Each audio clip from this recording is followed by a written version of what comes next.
மீன் என்ன புதுசா படிக்க ஆரம்பிச்சிட்டியா? ஆமாம்மா, நான் படிக்கலான்னு தான் இருக்கேன். நானே எவ்வளோ நாள் தான் வெயிட் பண்ணுறது, நீங்கள் என்ன பள்ளியில் சேர்ப்பீங்கன்னு. அதான் நான் படிக்கலான்னு இருக்கேன். அக்கா, கொஞ்சம் பெண்ணை கொடுக்குறியா? அப்பாடா தந்துட்டா, தேங்க்ஸுக்கா. எழுதணும், எப்படி எழுதணும்னு தான் தெரியல. சரி, அக்கா ஏதேதோ எழுதி வச்சிருக்கா, நான் அதை பார்த்து எழுதலான்னு இருக்கேன். என்னத்தை எழுதி வச்சிருக்கா?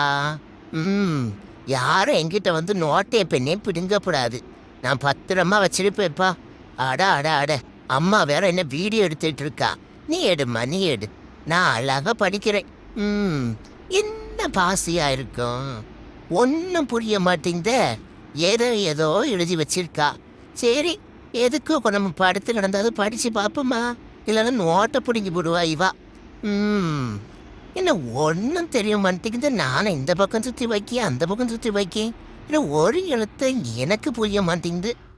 ஏதோ எழுதி வச்சிருக்காள. என்னடா இது, நமக்கு ஒன்றுமே புரிய மாட்டேங்குது. இந்த எலி குஞ்சு வேற வந்துட்டான்னு வச்சுக்கீங்க, நோட்டை பிடிங்கி போடுவா. அப்படியே படுத்துவா. அடா அடா அடா, அக்கா நீ அக்கா, எதுக்குக்கா என் நோட்டை பிடிங்க கொடுக்கா. ரொம்ப நாள் கழிச்சு எனக்கு படிக்க ஆசை வந்திருக்கு. நோட்டை தாயா, கொஞ்சம் விட விட விட என்கிட்ட கொடுக்கா. படிக்க ஆசைப்பட்டதெல்லாம் ஒரு குத்தமா? படிக்க தான் முடியல. சரி, தூங்கி அது செய்வோம்.